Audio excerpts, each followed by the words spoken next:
Hello, my name is Jerry Wise, and I've been a relationship expert and marriage and family expert for about 40 years. I also do self-differentiation work with clients. I'm a relationship and life coach, and I'm also the director and founder of Jerry Wise Relationship Systems. And this video today is entitled Parents Who Have Children Who Are Narcissists. I've had a number of people ask me if I might do a video on this topic. I think it's a very good topic. It's probably not spoken of very much. I don't see that out there. And I'd like to recommend a very good book for folks. It is a book in which I borrowed some information from that book, added my own information as well and my experience. And it's entitled How to Kill a Narcissist by J.H. Simon. You can get it on Amazon. I really think it's well written, and he did a great job in having a good primer introduction to how do you deal with a narcissist, how do you heal from a narcissist, and those types of things. And I think for parents who have children who are narcissistic, this would be a good resource for you. Many parents suffer from adult children who are narcissists. They often don't launch well into adulthood. They're demanding, maybe non-empathetic. They feel entitled. They want to be taken care of. Maybe they can't keep a job to maybe manipulate their dependent position at home. Now, some narcissists will launch out into the world and get jobs and leave home, and then they continue their criticism and bullying and manipulation after they get out. Many stay at home and stay stuck, and parents don't know what to do with them, and it's very difficult for them to manage them.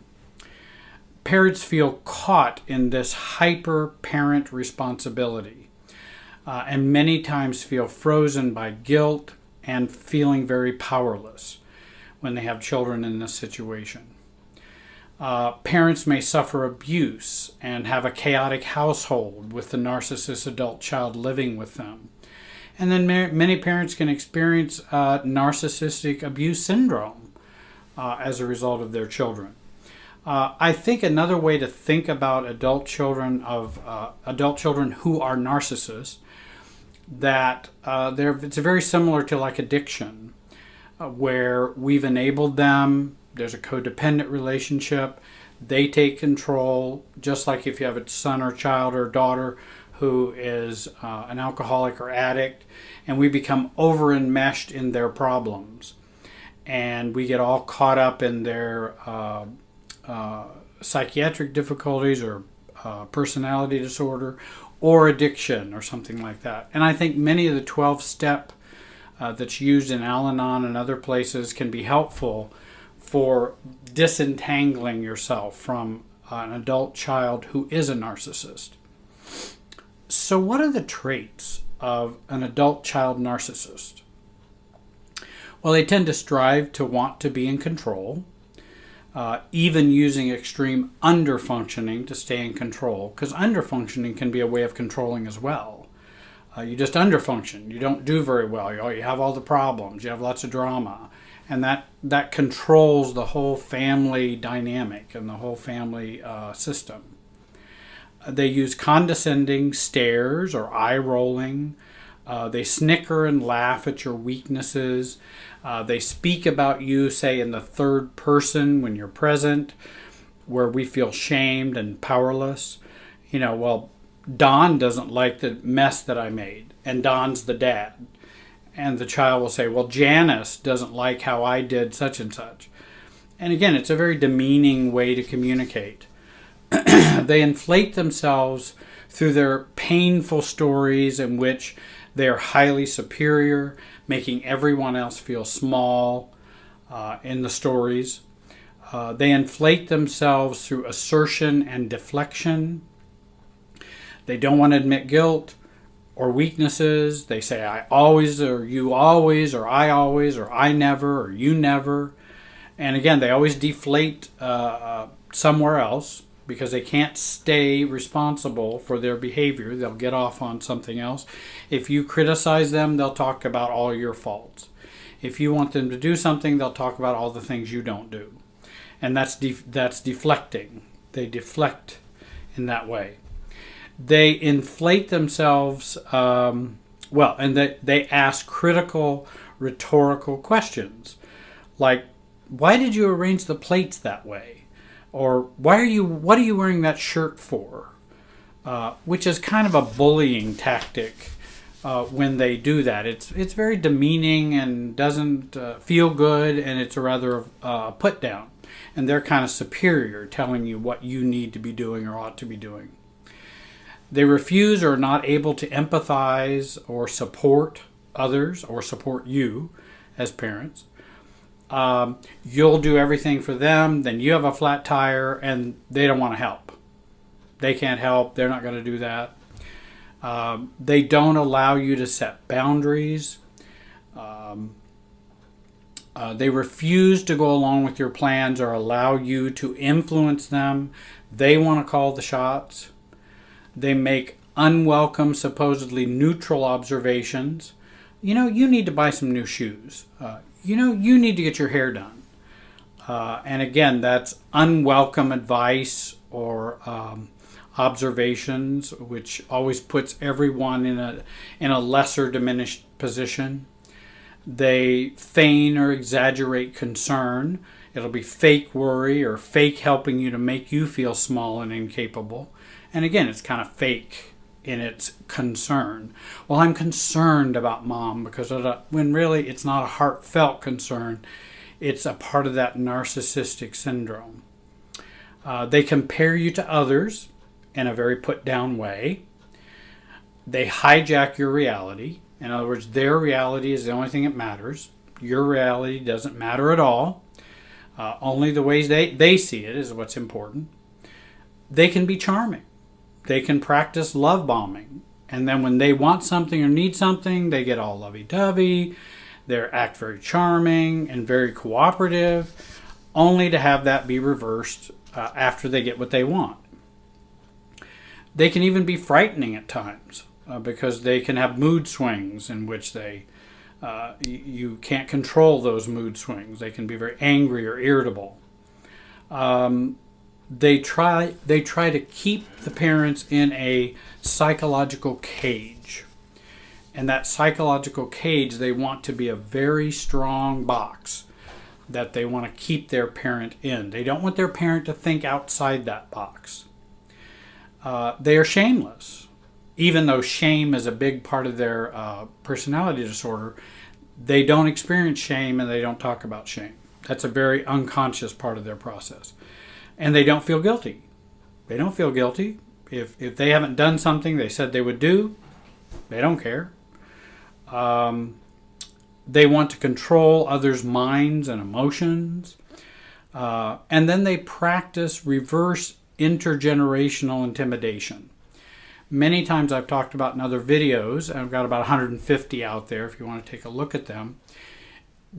I'll talk about intergenerational intimidation, and that's often parents doing that to children. Well, when children are narcissists, then it's a reverse. The child will do the intergenerational intimidation, and it will go upward rather than down to a older generation, and they will try to intimidate. Now, what about the parents? A parent or parents of a child who are narcissists often are empaths. Many times they are very empathic or very sensitive or very caring, often over-caring. They can be intuitive and possess high emotional intelligence. They experience their emotions with very high intensity, overcoming rational thought. So again, we won't be very rational with the child. We'll just get very emotional with the child, which puts the child in charge rather than us in charge. We need to focus on thinking and rational rather than our emotional experience. They can sense and are very attuned to the emotions of others. This is the parents. They often can be good listeners and can sacrifice their attention for very long periods of time. And often these parents have a very strong craving to connect with their child emotionally, which is often stronger than reason or common sense. I want to connect with my child. If I can just connect with them, then they would see what they're doing or see how they're treating me. And oftentimes we want them to change, and we'll spend a long time trying to get them to change. Often those parents are influenced more easily by others. They may have their buttons pushed more easily. Parents can get fatigued or emotionally drained more often than others because of the narcissistic child.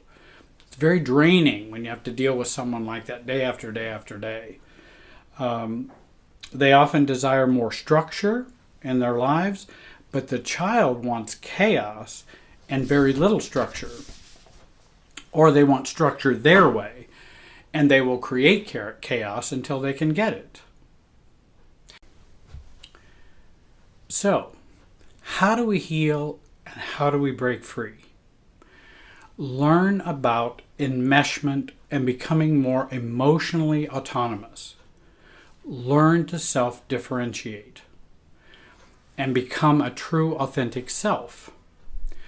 Second of all, begin to break out of the psychological cage by getting help from a narcissistic family expert or a self-expert, and read J.H. Simon's book, Killing the Narcissist. Thirdly, work on your love starvation or addiction to your child. Many times we have become enmeshed or addicted to the child, and it becomes our whole world. It's the cocaine or alcohol that we use. Our child is always something we're always worrying about, thinking about, coming home to, stressing over, and it takes up our whole lives. And they take up our whole lives. Heal and resolve your shame. Resolve your fears. Resolve your guilt. And when I say that, is deal with the fear, shame, and guilt, and the fear of abandonment that you've learned long time ago, and resolve that. That will help you strengthen your sense of self in dealing with a narcissistic child. Deal with your family of origin issues growing up, because probably they are playing into the adult-child narcissist and the parent dynamic. Remember, when a child becomes an adult, they no longer need a parent. You have now become their brother or sister in society, and they are equal adults to you. Your child no longer needs a parent, but life, the universe, or God becomes their parent, or society. That's who their parent is now, not you. Of course, we may continue to love our children and offer support in many different kinds of ways, but it's not owed to them. They're adults now. It should only be given freely, intentionally given, not guilt-driven or obtained through manipulation, through bullying. Cease the overfunctioning and enabling with the narcissistic child. Watch my recent video, Letting Everyone Around You Grow Up, because that's what we want to do with the adult narcissistic child. We want to get out of the way so they can grow up and face reality and face life. Stop focusing on the child. Focus on you and your wellness, your stability, your boundaries, your self-care, and your authentic voice and authentic self. If in the case they are physically abusive or damage property in your house, then let the legal consequences be theirs to face. Narcissists will somewhat control their behavior when negative consequences hurt them or come their way. Narcissists are controlled by consequences, not by reason and come on, let's do that. They need to have those consequences so that they can control or change their behavior. You may want to have a partial no contact or a full no contact with the child, or at least have limited exposure to the child until you heal and until you get well. If they're living with you, you may want to offer for them to go to a shelter or go to the Salvation Army, especially if they refuse to work. Or you may want them to go live with a friend or go live with family. Let them experience life without you as the enabler and you as the one who they're controlling. If they live with you and you're not ready to kick them out of the nest so they can fly, choose your battles and stick to them. In other words, these are the 5 things they need to do to live here. And we'll take number 1 and we're going to fight about number 1. That's the most important battle we're going to have. Engage or relate adult children who are narcissists in public places where they may be less verbally abusive or where they would feel more hesitant to act out. Because again, if there's an audience, they may tend to control their behavior. They want to look charming or look positive or make you look bad so they look really good. Then do that in a public way. If we're going to go meet together, let's go meet together in a restaurant. Because hopefully that's less likely that they would be abusive or controlling as much. Now, these are some of the suggestions. There are many more, but I hope this video has been an introduction for those parents who have children who are narcissists. And I hope that you will contact me if you'd like to work with me as a self-expert. I want you to go to my website, www.jerrywiserelationshipsystems.com. Join my Facebook page. Subscribe to this YouTube channel. And I want to thank you very much for listening today, and have a great day.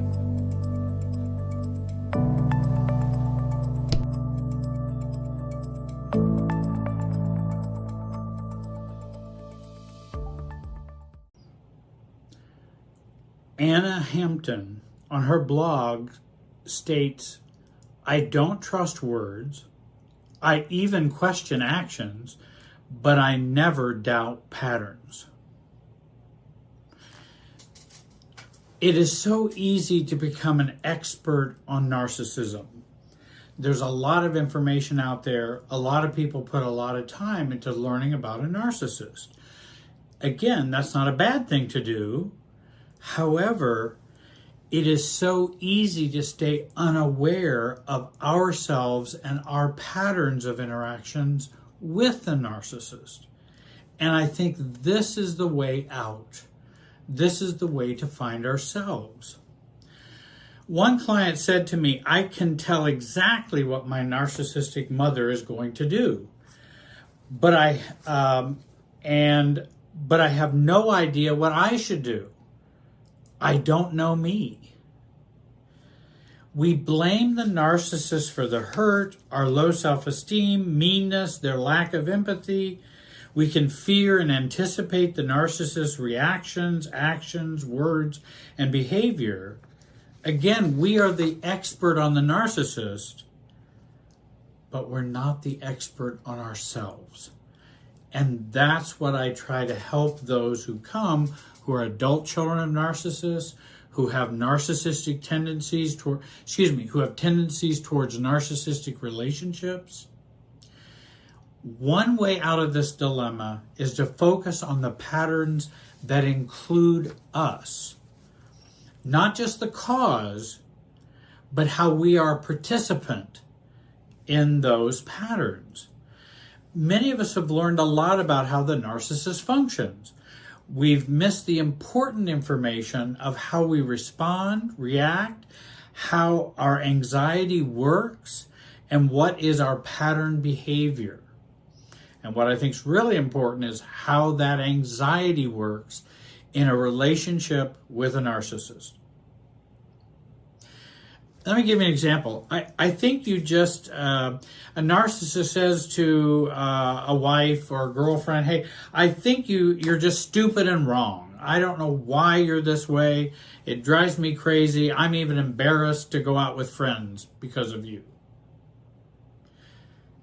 You then have your reactions, hooking into your low self-esteem, hooking into your shame, hooking into guilt and negative feelings about yourself or worthlessness.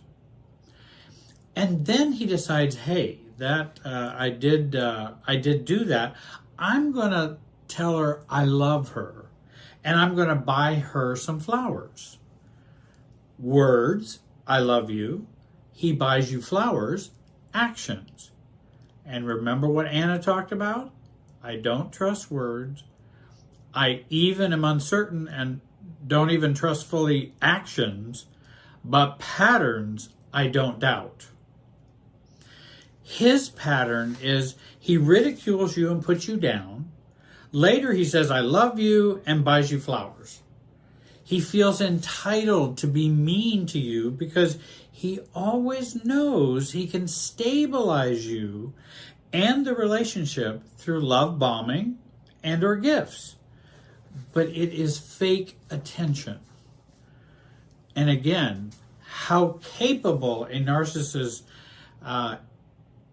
ability is to love is minimal to none, to have true and healthy love. He learns he can fix things after bad behavior.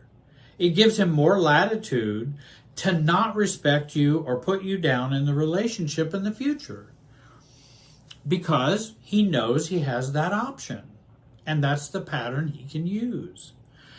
Our pattern in that scenario is I accept the I love you. Number one, I feel hurt and absorb all of his craziness, his words, his criticism, his distorted image of me, and we absorb that. That's one of the first part of our pattern in this. And then when he turns around and goes, I love you, and then we accept the I love you, we're thrilled because he really cares. And then you even give him more credit because he went out of his way and bought you flowers. So he must really, really care for him to do that, because he doesn't normally do that. But in this case, he did. If he can get us back into the same pattern and back into our same lanes. Your anxiety and pain have gone down because the conflict is resolved for the moment. Because now he said, I love you. Now he gave me flowers. And he is nicer at this point. And you're very happy because you feel you're being loved by someone. He meets your unlovability needs. And by the way, these are issues that we have to work on our side of the pattern, because that gets us connected to this dysfunctional pattern with the narcissist. You have accepted his fix for his bad behavior, and emotionally we absorb it. So we're doing all of this absorbing, which is our pattern. His is to get his way, to control, to demean, to be non-empathetic. Another term for these patterns is the unspoken contracts. And it describes the pattern of interacting, or unspoken contracts. What is your unspoken contract with your narcissist? How have you both colluded without saying it that this is how we're going to act together? You come and be my supply. I then use you for shame shedding. You are upset and have high anxiety because I, as the narcissist, unconsciously know you cannot manage your anxiety or your sense of self, that I can now play good cop and I can persuade you to become less anxious and promise you the fantasy that I love you and that you can be loved and that I care about you. It actually meets our fantasy needs rather than reality needs. And then we respond with feeling better. When actually he has no guilt, nor does he really care about your feelings, I now can continue to use this process to manipulate you. Most times that is unconscious. There are times, if they're sociopathic or if they are really broken, they will do it consciously. And then the game begins again. Don't look at the words or actions, but pattern of the words, patterns of the actions, and patterns of your internal feelings. That's what we want to focus on. And that, I think, helps more people recover from their narcissistic relationships. And here's a very key phrase: patterns speak louder than words or actions. Again, there's the feeling acting pattern. He feels a shame trigger. Maybe he got shamed or ridiculed at work. He comes home, he shames you. You feel your past hurts and present pain and trigger feelings of unlovability, unacceptability. And mapping out these patterns can help us to intervene and to change the patterns. For example, let's just put a pin in one part of that process. And we can put that pin in the point at which I feel relief when he says I love you and when he gives me flowers. And when the point when my anxiety goes down, let's put a pin right there and say, is there anything I can do about that point of the interaction? Many times people come to me and they will say, how can I get him to stop? And it's like, well, you're not even talking about the pattern. You're talking about changing him. Let's talk about how you can change you and then see what he does from there. And so we feel relief or anxiety goes down when he gives us, I love you, gives us flowers. I choose to become, let's say, unfazed by the gifts or the words. I'm not angry, I'm just neutral, and I'm not celebratory. I work on loving me. He says, I love you. I do not buy that. I then choose to love me. And he gives me flowers as his I'm sorry, which he does not mean and does not mean for the long run. I then work on accepting me. I work on validating myself, not the distorted view that he has of me as a narcissist. I don't go with this distorted view. And I know it's a distorted view because he's a narcissist. That's a given. So I don't buy into that. So instead of being oh so happy and oh so relieved, I want to work on being more neutral about that. And that communicates something about this pattern and can begin to subtly change the dynamic. If his anger, judgments of you, and blaming and of you is all distorted, and they are all just these mental traps, then why is his I love you and here's some flowers not distorted also and are mental traps as well? They are either way. One's nicer, one's not so nice, but we don't buy into the niceness. And we want to work on not absorbing the negative. So I can choose to become unfazed by the gifts and the words. I don't have to be rejecting. I don't have to be mean. I can be neutral. In the very beginning, let's put a pin in the beginning of that pattern between he and you. In the beginning, I fall for his criticism and truth. I fall for his reality and the way he truly feels about me.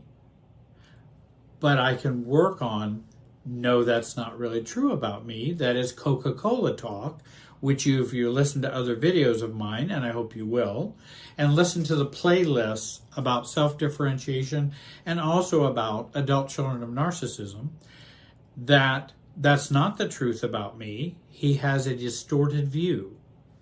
He is projecting his shame onto me.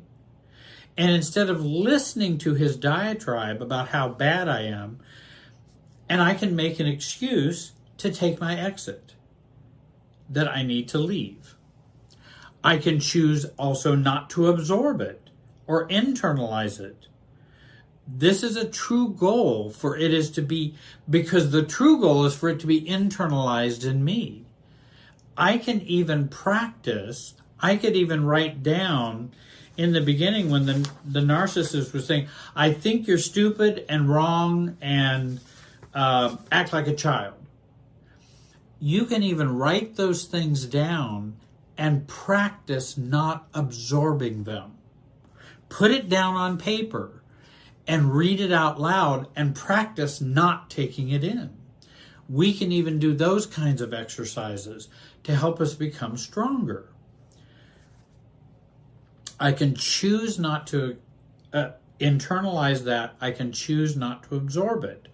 I'm not sure you can choose to make him not do it.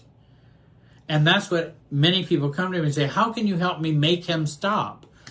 Well, I mean, I don't know. How do I help the ocean not to hit the shore and the sand?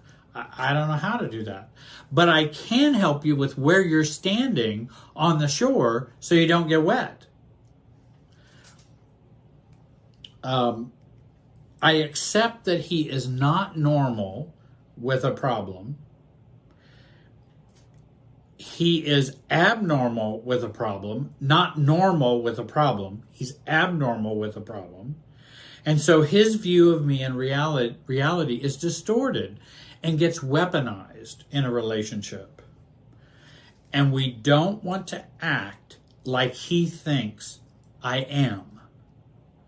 Don't act like he thinks you are. And so I don't want to act that way. I don't even want to take it in emotionally. I can hear something and I can learn to hear something without it piercing here. And that's the practice of self-differentiation. A simple example in another family has to do with a client that I had, but we'll call him Eric. Eric comes back to me after visiting his parents' home for a meal. He's upset and says, they treat me like I've never left home. They treat me like I'm still a child. And I hate that. And I ask Eric, do you act like a child when you're there? Eric says, yes. That's what I hate most about going home. And going home to my parents and how they caused me to act. I said, maybe we can change how you act like a child when you are there. Let's start with you. You are an expert on how your parents behave, because you could probably recount to me everything that they shared with you. The painful parts, the parent-child relationship parts, all of the ways in which they want you to be a child. But let's start with you. Let's become more of an expert on what you do when you go, not what they do. I want to say, if you're in a relationship with a toxic or malignant narcissist, actually any narcissist, I would recommend you get some help from a therapist or a coach. You can contact us at the website. And I hope you'll read a couple of books which might be of help to you. Marjalis Fjellstad, that'll be down in the description. Stop Caretaking the Borderliner Narcissist. And the second book of hers is Healing from a Narcissistic Relationship. She's a marriage and family therapist, has personal experience of narcissism, and really has written some good couple of books. I would recommend those. I want to thank you for watching. I hope you have a great day, and be wise.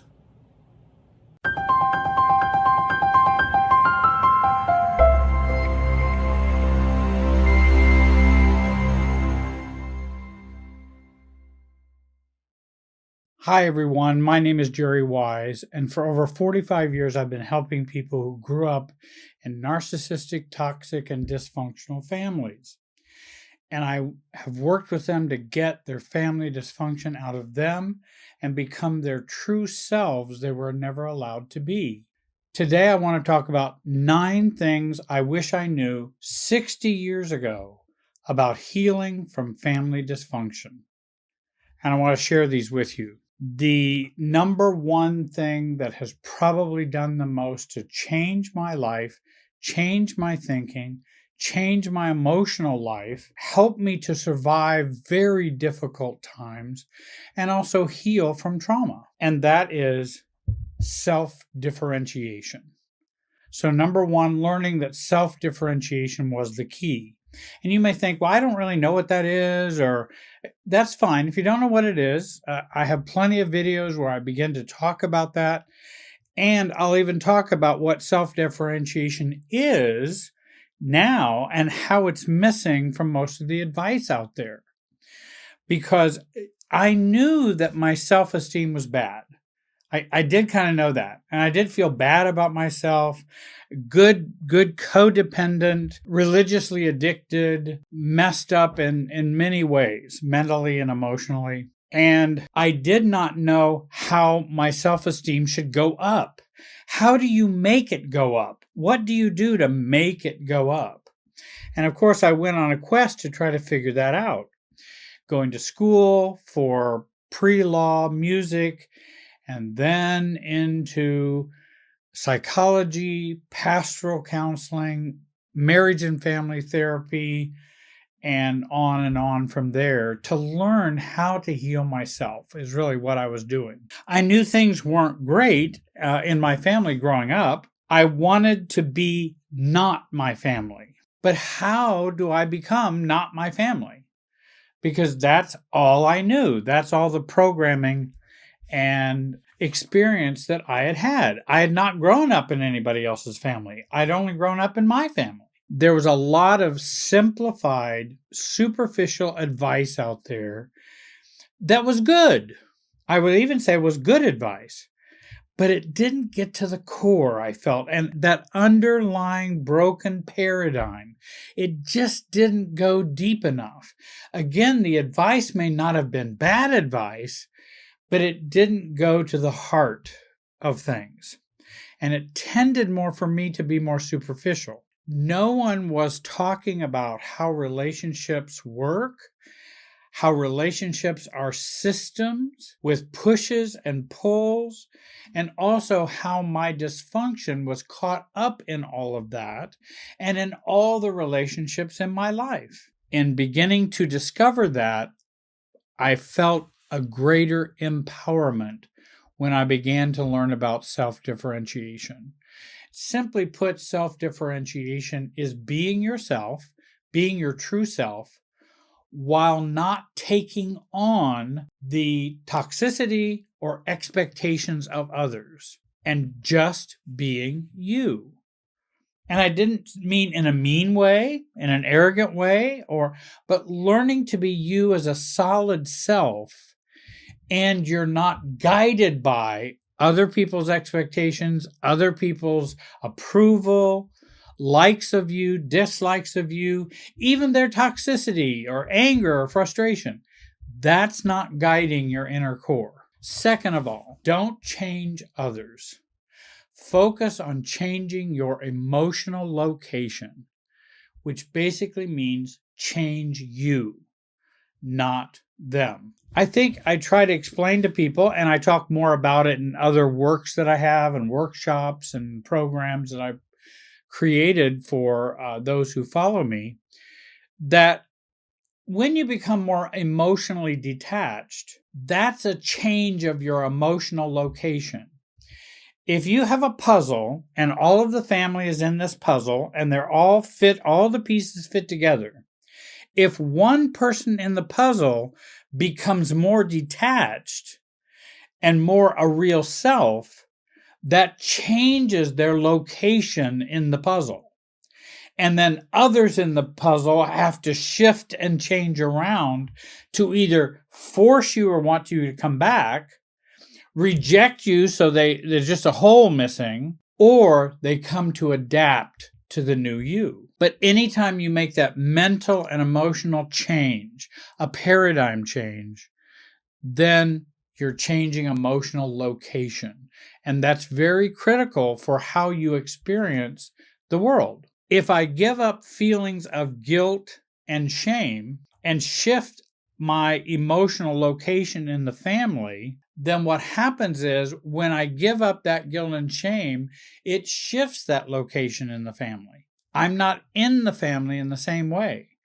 If I waved a magic wand and said you're going to go to your family dinner, gathering, whatever, and you cannot feel guilt or shame, do you think that would change something? It would certainly change something for you. My hunch is it would change something for them, or at least they would be alerted that something is different here. Because often we will act and react out of our guilt and shame, which is so commonly programmed into us in dysfunctional families. And so we then shift our place in that emotional location. Another way to think about it is you have a mobile. And a mobile is all those pieces. You remember you may have built some of those when you were in junior high or whatever in art class. And you have all these pieces on there. And if you move one piece, it shifts all the others. Family operates the same way. You change one piece, all the other pieces must adjust to that somehow. And so we want to learn to change our emotional location, which is shifting your position in the mobile for you to become healthier and more self-differentiated. And I learned that that was very important. Number 3, healing takes time, and that it's not good to run after quick fixes. In other words, I have to work to learn about how I work in my family, how I work in the emotional process of my family, how they work in me, how I work in them, how they react to me, how I react to them. I must learn some of these very important dynamics. They are often simple dynamics because it's not complicated. You already know this information. You just haven't been alerted to it or known how to use it effectively to grow, to be yourself. Because if I know how things operate between the two of us, whether you do or not, I still have an advantage or a leverage at that point. And I can begin to be myself more in this dance that we do. Whether you know how you operate in the system or not, I can still change me in the dance and learn new steps. So, what is a quick fix? I think, simply put, a quick fix does not take in systems dynamics or systems perspective. For example, a quick fix might be somebody telling you, oh, just go to them and talk it out. Go to your narcissistic father and just talk that out. I mean, don't we have a society where you need to talk about things? It's good to get things out in the open. It's good to clear the air. It's good. Well, yes, that's a good way of thinking and doing. However, if we know more about how narcissism works in relationships, if we know more about how your family operates, then we probably wouldn't want to take that advice in that simple, quick fix way. It probably will be a disaster. And that's why I hesitate in giving people different types of advice, because they many times tell me, well, just tell me what to do. Well, it's not just about telling you what to do, because you could go do it, but you're going to go fly a 747 and you haven't even learned how to fly a Cessna yet. And so learning systems thinking, learning how you operate in the system, which you can learn because you have all the information, you're just not used to looking at it. And once you look at it, you'll go, oh, that's simpler than I thought. And the whole world begins to open up in a different way. And so that's an example of a quick fix. Now, with regard to quick fixes, maybe going and talking it out is just fine if you don't have a highly charged emotional relationship, like, say, a narcissistic relationship or dysfunctional one. If you have a very close friend who loves you dearly and you both get along really well, you both respect each other, well, then go talk it out. You don't have to go any deeper than that. But if it's a much more highly charged situation, you've got to know more to be able to fly that 747 and not just the Cessna, if you're just going to run into it and try to do it. And I think that we don't want to go and just confront situations we don't like. Why is that? Am I telling people not to be assertive? Not to express their feelings? Not to express their beliefs? Yeah, exactly. That is what I'm saying. Don't do that. Why am I telling you not to do that in highly charged situations? Because if you understand systems, the more the relationship is charged with anxiety, the less butting of heads you should be doing. We have to wait until that anxiety goes down before we can have that kind of discussion, or it won't go well. And in fact, what we would want to learn about before we went and did all this confrontation is understand the decades of family of origin programming that we've had, understand our level of self-esteem and self-confidence, our understanding our anxious, dysregulated emotional process. When are we going to get reactive? And do you know when you're going to get reactive? Do you know how to not get reactive? And when we understand that the deep need for their acceptance and approval is still present, I still need their acceptance and approval, then don't go confront a narcissist, because you're going to get neither. It's going to become real bad. When we have this continued deep need for them to change, and we'd like to change them, we have difficulty thinking clearly when emotionality runs high within us. And if we easily feel shamed and guilt, which are what I call systems feelings, when we feel those feelings, and if we are easily have access to those, unfortunately, or they occur quite readily, then it's not good to just take quick fixes, go and challenge someone, just go talk it out. Here, just go tell them the Bible verse they need to know so they know they're wrong and you're right. Don't challenge them because they made fun of your career or your. We have to be wiser than that. And one of the things, since I come from a religious background, be as wise as a serpent and harmless as a dove. And self-differentiation is the way to become wise as a serpent and harmless as a dove. It really did blend into what I believed about what I wanted to become. Number 4, your feelings are not always valid. I always learn so many times from so many books, all your feelings are valid. They're all equal. They're all equally important. If you believe that, you are going to make lots of mistakes. Because and follow your heart and follow your feelings. Do you know how often your feelings mislead you? You think you grew up in a dysfunctional family and all of your feelings are valid, appropriate, real, and true? No.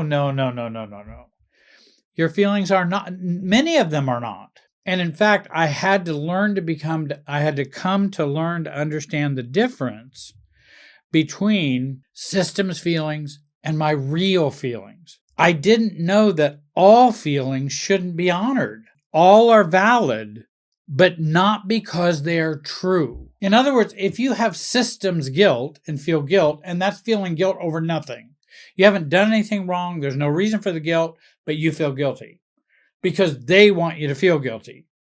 It's still a valid feeling, but it's not a true feeling. You don't have true guilt. In other words, you haven't done anything wrong. It's there to control your behavior, your thinking, your feeling, your actions. It's there to control all those things. And that's how partly the family system programs us. So learning the difference that not all feelings are valid and true. I didn't know that. I just thought they all were. So every feeling, no matter how systems oriented it was versus my true feelings, I just took it all as it's all valid and it's all good. You know, if I'm feeling shame, then I'm feeling shame. No, you are feeling shame. I mean, I'm not denying that. But what is the source of the shame? Is it because you feel shame, or is it because you're supposed to feel shame? And one is an individual model, one is a systems model. And I'll talk more about that in other videos. Number 5, your boundaries are only as good as your inner boundaries. So external or physical boundaries, whatever kind of limitations you have with other people in your life, are only as good as your inner boundaries. And I remember reading a study, it talked about assertiveness training. And I remember back 300 years ago when we were all talking about assertiveness training, and that was the big thing. Assertiveness training is great. There's nothing wrong with assertiveness training. The problem is, what they found in the research is, someone will take assertiveness training, do very well, and then it will just trail off. And why does it do that? Because the inner self-esteem, the inner boundaries or detachment was not present. And so you can learn to do certain things, but it's going to be hard to maintain it if you don't work with what's going on in here first. And so, again, I attempted many times to set boundaries, but I was so filled with low self-worth, need for acceptance, intense guilt, anxious reactivity, and all those things have to do with inner boundaries. And if I have all those things going on, my boundaries are probably not going to go very well. I'm going to have a hard time thinking them up. I'm going to have a hard time sharing them. And I'm going to have a hard time insisting on those boundaries. Number 6, become okay with disappointing others. That's one of the things I wish I'd have known 60 years ago. That it's okay to disappoint others.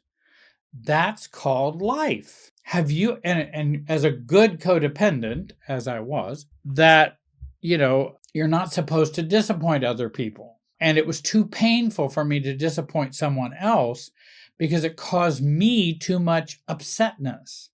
So then I would keep being the doormat or the overfunctioner.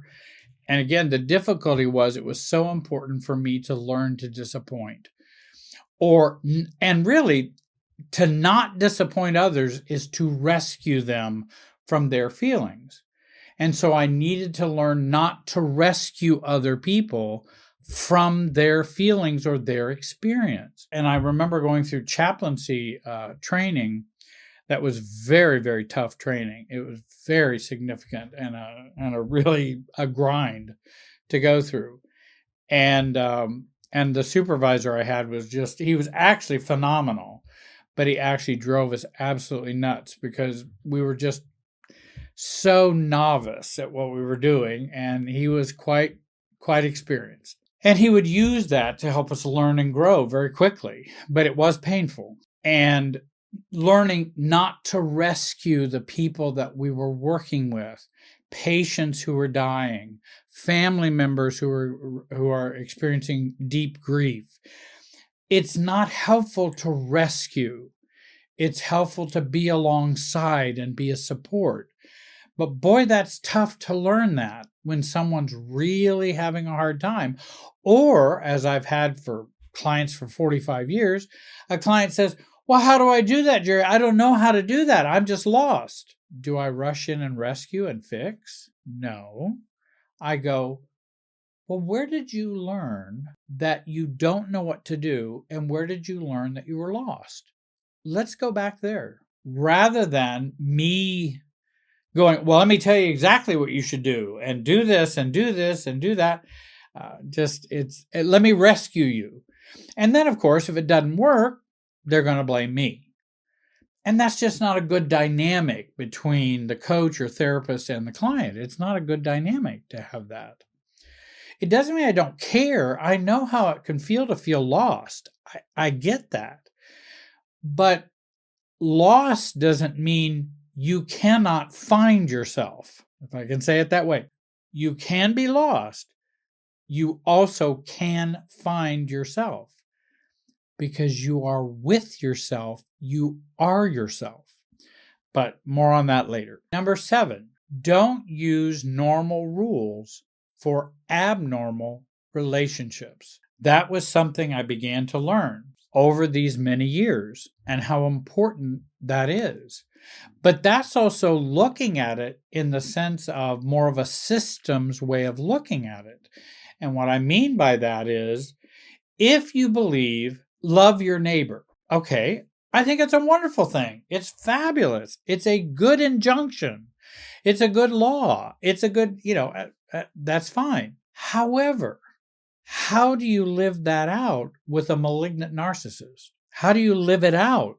That can become really tricky. And if you use the standard rules or normal rules for families, for relationships, even the Bible in its normal use, you can become pretty abused, and not for a good purpose. And so what we have to recognize is that, wait a minute, this is an abnormal relationship, and they may be abnormal or unwell or narcissistic or sociopathic or whatever. And I need to be careful about the rules I use and how I operate with them. If you had a good friend of yours who came up and said, hey, could you loan me $200? I just had a car problem and had to pay that, and I just need some gas money for a week or two. Could you help me with that? Well, you might be willing to go, well, sure, let me see if I can help you with that. Now, that's kind of what normal people do, right? In a normal relationship.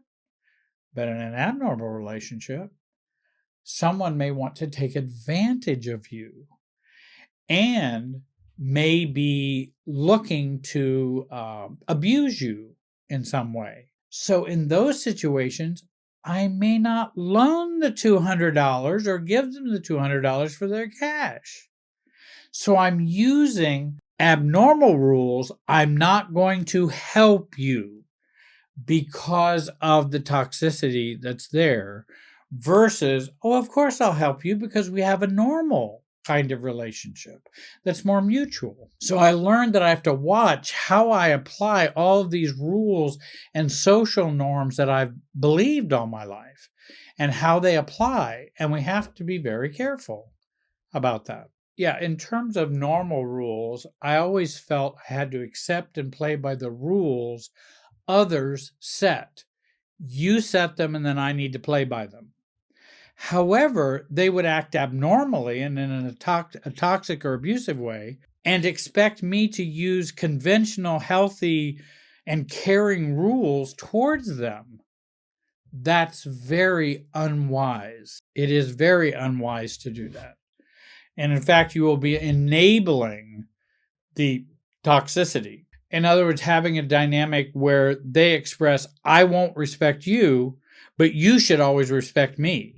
I feel no empathy to help you, but you must always be kind and generous to me. That's kind of the using normal rules for abnormal relationships. Number 8, you are not responsible for others, even if they say you are.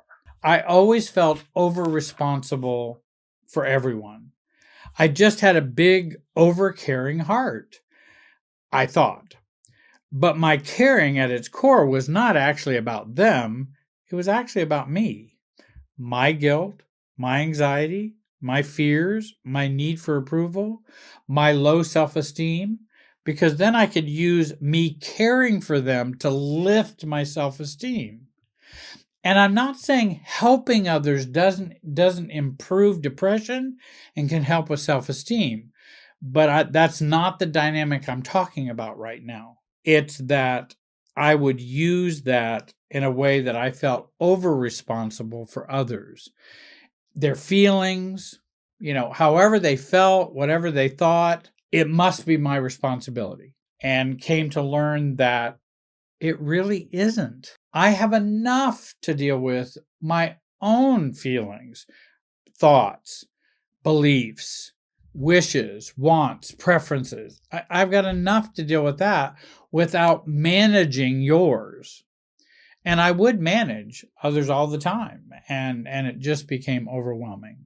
Number 9, if you don't self-differentiate from your family, you are likely to remain stuck or in problematic systems or relationships. My stuckness for years was about not focusing more on me and about not going deep enough to address underlying relationship dynamics, meaning self-differentiation. I needed to go deeper to understand what was working rather than just a superficial understanding of what was going on. If you resonated with this video, I highly recommend joining my free training, Build the Real Self You Were Never Allowed to Have. See the link below, where I give you practical advice and tools to apply all of this to your own life and unique situation. Learning about and doing the work of self-differentiation will unlock many of your recovery efforts. Self-differentiation is the most effective way to become your true self, your strong self. Self-differentiation from your family of origin is the most powerful way to mature and heal, grow, and recover, because you can apply this way of thinking and feeling to all areas of your life. I hope that you will subscribe, like, comment. I want to thank you for joining me today. Have a great day and be wise.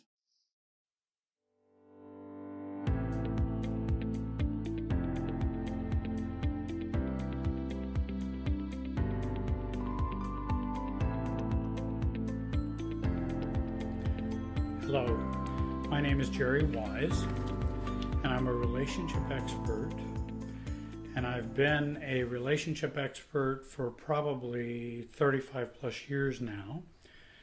I coach individual couples and families in the healing and recovery process of self-differentiation. I'm the director of the Center for Self-Differentiation. I have clients all the way from Moscow to Israel to France to California, Texas, anywhere in the English-speaking world. So I just wanted to say, if you were interested, you certainly can get a hold of me and get some professional and expert help with some of the problems that you have. Because I do offer professional services online, Skype, FaceTime, phone, or I do have people come to my office who are in the area of the Midwest. This video is entitled Surviving Your Family's Emotional Cancer, Enmeshment. I have a lot of people who contact me and want me to help them with their process of self-differentiation and growing up within their family of origin. They feel stuck. They don't feel like anything is moving with their family. They feel very frustrated, very angry. They will even say, hey, other areas of my life are going really well, but when it comes to my family of origin or my parents or siblings, it's just horrible. And I feel horrible and I get triggered and I'm reactive. But yet I can be the vice president of a company or a program manager for a very large, multi-million-dollar project. But yet when it comes to my family of origin, I seem like I'm still a kid. And it's so miserable and it's so frustrating. It affects my marriage. It affects all kinds of things. And they will contact me and say, Jerry, can you give me some help? So the cancer, the emotional cancer of family of origin, is what I call enmeshment. Now, why do I use that harsh term of cancer? Why would I use such a deadly or harsh disease to kind of... Well, because there are some similarities in that cancer is an overabundance of something that we don't need. Cancer cells are replicating and dividing way too much for the healthy body. And if too much of that is occurring, it becomes toxic and deadly. And I hear these kinds of things from folks and comments, and emails and letters and phone calls. My family is so dysfunctional. My family is so toxic, and so toxic to me, even toxic to other people. My family drives me nuts. My family is so hurtful. It's so shaming. It's so guilt-centered. And I just can't stand it. Why can't I stand it? What is wrong with me, Jerry? I can't talk to my dad, and my mother is so critical, or she never listens, or dad is so mean, and mom is so mousy and passive, and it just drives me nuts, and I can't deal with it. I couldn't deal with it as a kid, and I can't deal with it now as an adult. So oftentimes they will say, so Jerry, do you suggest I just cut off from them and never talk to them again? Well, I mean, that's always the client's privilege and right. I don't tell someone what they have to do and not to do. I'm not their parent. I'm not their priest. What I tell them is, if you want a healthy way out, again, don't get out of your family. Get your family out of you. That's what's so important. Families can have where two siblings never talk to the family. There might be 5 siblings and 2 of them are all cut off and they don't talk. Or one sibling is on drugs and lives with mom and dad, which creates problems for the whole family. And so our holidays are always a downer because our family does not get along very well, cannot talk. We're overreactive. There are subjects we can't talk about. There are taboo subjects, and on and on and on. Fear I'm going to hurt my mother. Fear I'm going to hurt my father. Fear if I do this, I'll have a heart attack. Or fear if I do this, they won't love me anymore. And so I can't have any kind of normal, healthy conversation with my parents. With my parents, some say, unless there's a crisis or we're talking about somebody else. All of these are symptoms and traits of that family of origin emotional cancer called enmeshment. My mother comments on everything I do and has opinions about everything as well. And has opinions about everything I do, everything I think, everything I feel, everything I wear, or everything I might do, or might think, or might wear, or might choose, or might buy, or lots of triangles in the family because of the enmeshment. The mother tells one sister, now tell your sister she needs to be there. Tell your brother he needs to do this. And then we have a lot of indirect communication going on, and that's because of enmeshment. Dad says, well, just do it. It'll make your mother or your father happy. Just do it. Don't challenge it. Just do it. What's so hard about just doing it? Our family of origin members do not see the enmeshment. Don't assume they know what's happening. They don't. In fact, for a long time, you may not have either if you've come to more insight about your family of origin. And don't assume bringing it up, challenging them with it, will enlighten them. Well, if I just tell them we're all enmeshed, then they'll all just wake up in the morning and go, oh, well, we won't be enmeshed anymore because Sally told us that we were enmeshed, so we'll stop that. No, that's not going to happen. And it probably will cause more of a problem. Once you stop being authentic and start being diagnostic or psychological or interpretive in some way, that's probably not going to go well in your family of origin. Once you start into the diagnostic mode or the therapizing mode, well, let me just tell my family what they're doing wrong and then we can get this fixed. The main point is to change you, not them. Responses are guided by feelings, and thoughts are guided by feelings when we have this emotional cancer. Feelings drive our thoughts, and feeling drives our behaviors. It's not the thought process or being deliberative or objective. It's a very subjective process, and often a process we don't see because it's so subjective. It's underneath the radar or unconscious. People use different words for that. This over-closeness leads us to a place of mutual rejection. We're so closely tight and tied that we end up rejecting each other, and that's often what enmeshment does, and that's often the end result.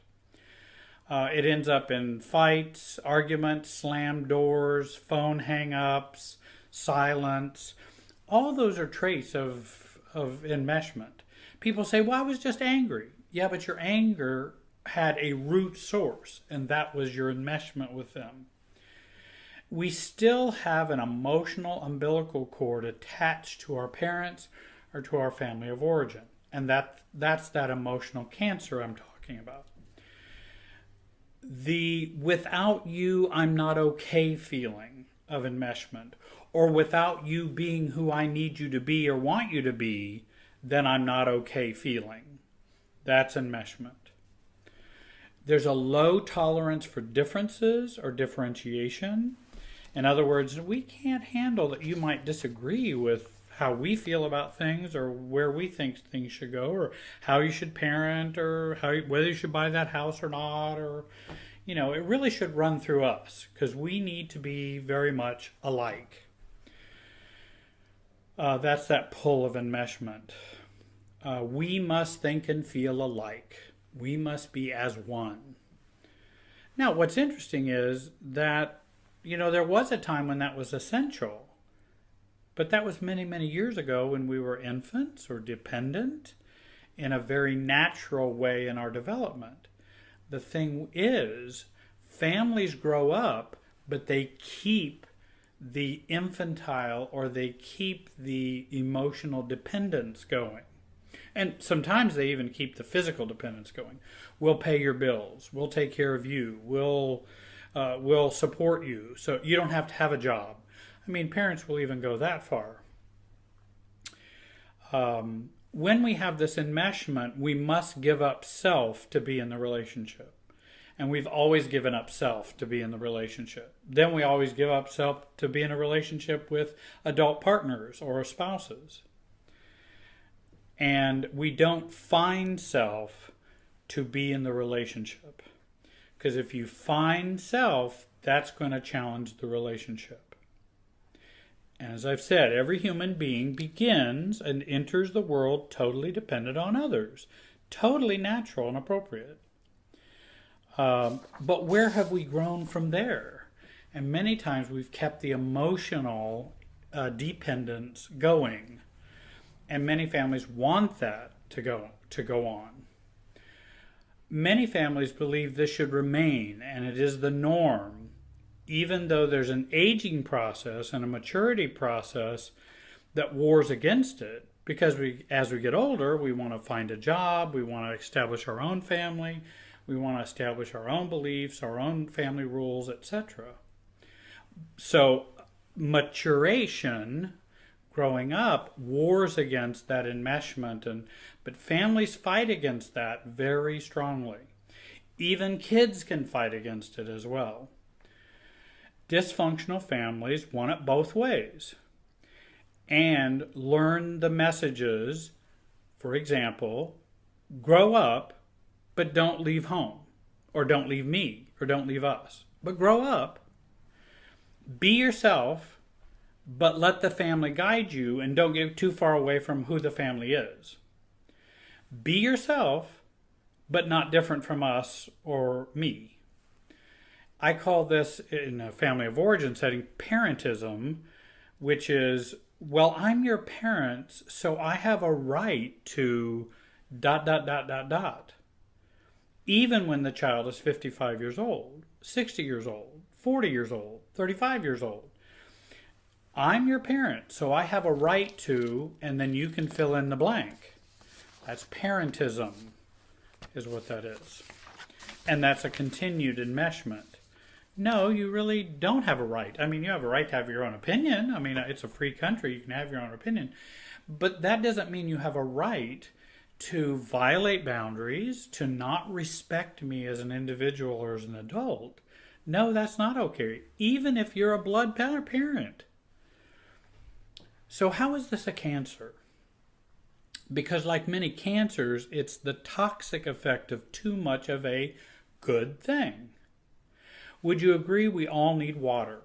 Every human being needs water. We're what, 98% water? And yes, we do need water. What would, though, drinking 20 gallons of water do to you? Probably kill you and kill a normal human being. But then the family would argue, but all human beings need water. Yeah, but I'm getting 20 gallons of it, Mom or Dad. I'm getting 20 gallons and I'm dying in the process. Well, I just don't think you have that right. We all need water, and water's important. So again, we kind of fog the issue, or we kind of detract from the issue. Because you can't argue that water is bad for us. Water is very good for us. So you can't argue it's bad. Well, but 20 gallons is not good. And in fact, as I'm going to talk about in a minute, closeness or togetherness is a healthy thing. Over closeness, too much togetherness, is what's toxic and cancerous for us emotionally. I believe this is why making the case and arguing with parents and family members does not do much good. It appears to them you're arguing water is not good for people. And that's how they hear it. Why would they be arguing that water is not good for people? But of course, that's not your complaint or your concern. You're saying 20 gallons of water at one sitting is not good for people. And our relationship is like having 20 gallons. Enmeshment is abnormal, as I just mentioned. Connectedness process is, enmeshment is an abnormal connectedness process. We do need connectedness, but the abnormalness of it is what enmeshment is. Just as cancer is an abnormal cell growth. They grow too fast, they split too fast, they take over other cells.